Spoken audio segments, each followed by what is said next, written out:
So, guys, we all know that Mr. Dele Farotimi was arrested by the Nigerian police. Guess what? We were told that they came with AK-47. They didn't identify themselves. You know, they came threatening to even shoot and all that. And at the end of the day, they took him, and his whereabouts is unknown to his people. So, guys, I'm going to let you listen to Aisha Yesufu, what she got to say, the information that Mr. Dele Farotimi released, because he knew that these people were trying to get him, and he quickly released an information telling Nigerians that his life is being threatened and that he doesn't know why the security agents are after him and all that. So, guys, just take your time and watch this video just for you to know that democracy is dead in Nigeria. Take a look. Hello everyone, this is breaking news.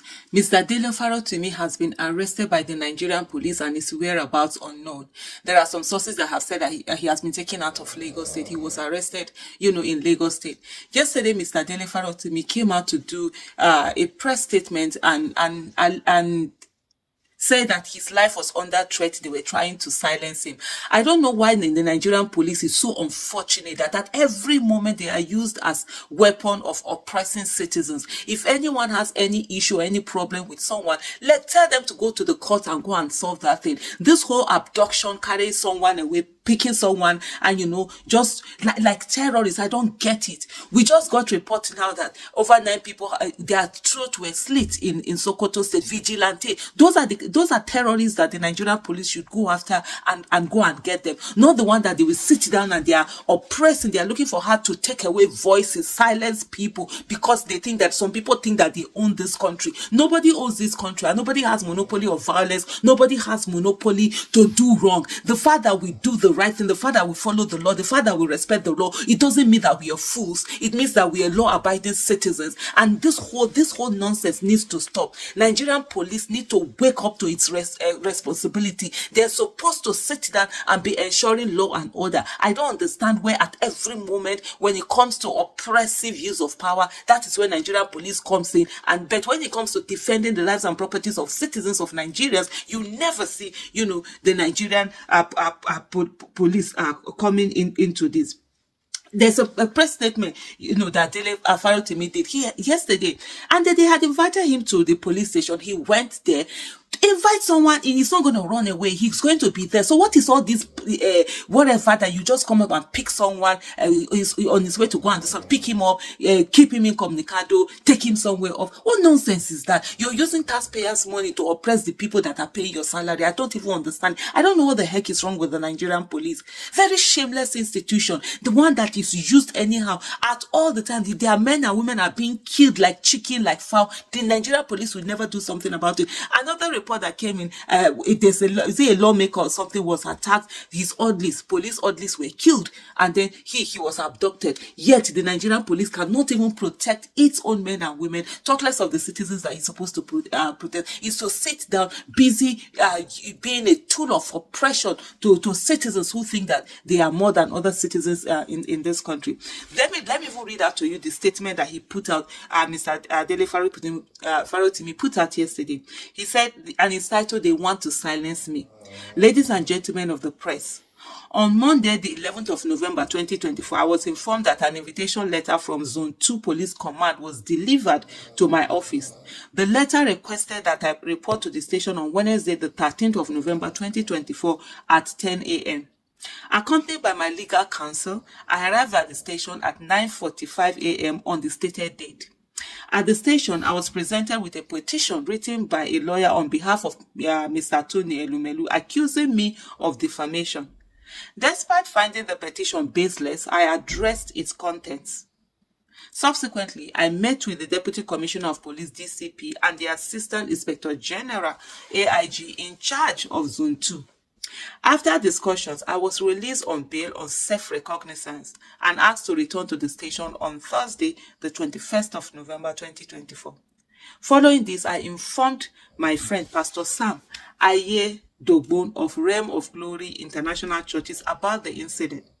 On Saturday, the 16th of November 2024, Pastor Sam informed me that one of the pastors in his church, John Ntekume, had been abducted by the police, interrogated, and then returned to the church. He was coerced to write a statement along with another pastor, Obiora Ochoko.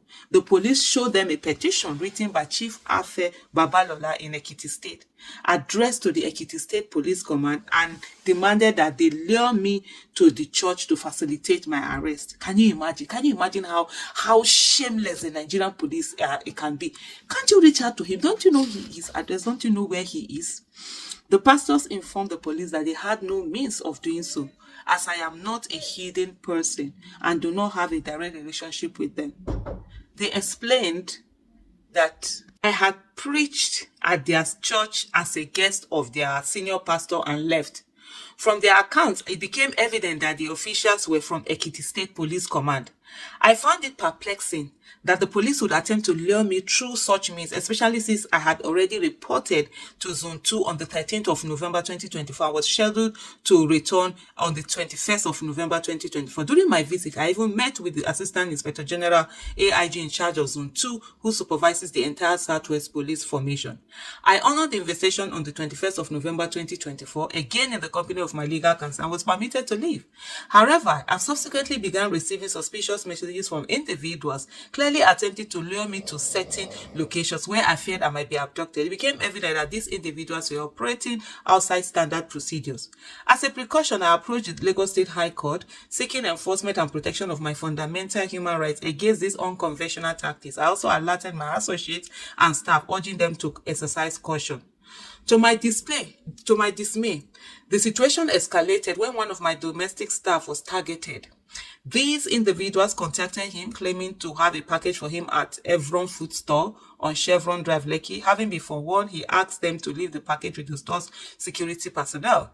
When their attempts to coerce the security guard into luring my staff failed, they arrested the guard, took him to Zone 2 police station, and questioned him about my home address and wife's contact information. The security guard was released on bail later that evening.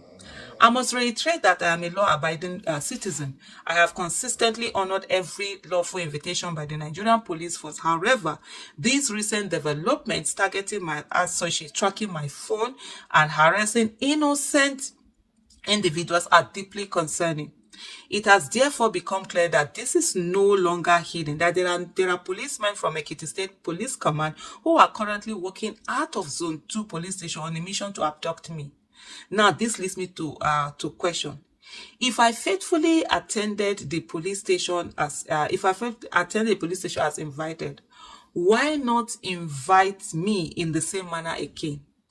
Assuming there is even a charge, it doesn't take a lawyer to point out that law enforcement officers going around arresting people connected to me and intimidating them is not the proper way to carry out a lawful arrest. So I have good reason to be fearful for my life, my personal liberty, and even the well-being of those around me. You will all recall, gentlemen of the press, that in February 2021, I publicly disclosed a murder plot against me. I was given 6 names by the person who revealed the plot. I mentioned 3 with specificity to the Lagos Commissioner of Police at the time, Mr. Hakim Odumosu, who is now part of Lagos State Parks and Services. One of the persons whose name I did not disclose at the time was a serving police officer. Of the 3 that were specifically mentioned, one is a traditional ruler. All this happened in 2021, and the police never once investigated these claims. Yet the same police are now trying to abduct me outside the procedure of the law. Now, let me be clear. I wrote a book, Nigeria and its Criminal Justice System. I wrote the truth, and I stand by every single word in that book. Should anyone be aggrieved, there are clear provisions for redress. Even if one elects to pursue criminal proceedings and attempts to criminalize free speech, as Chief Afe Babalola is attempting to do, there's still a lawful process to follow. It is no accident that the Ekiti State Police Command has been enlisted in this injustice and has become an instrument of evil. Chief Afe Babalola is the largest employer of labor and the highest taxpayer in Ekiti State. Abducting me to be tried in Ekiti State is not justice but a witch hunt. I'm being prepared for the gallows by Chief Afe Babalola and his minions. I think I will just stop here, honestly. This thing, my head is just doing and this is a whole lot of craziness. What is wrong with the Nigerian police? What is wrong with the Nigerian police? What is wrong with the Nigerian police? So guys, you have seen it for yourself. Yes, these are the things we keep saying, that this country is not working. I mean, this country is something else. Can you imagine that Mr. Dele Farotimi has got to go through all this because, you know, he spoke the truth, because some people are not happy with what he used to say, because some people think Nigeria belongs to them, because some people think people should not speak.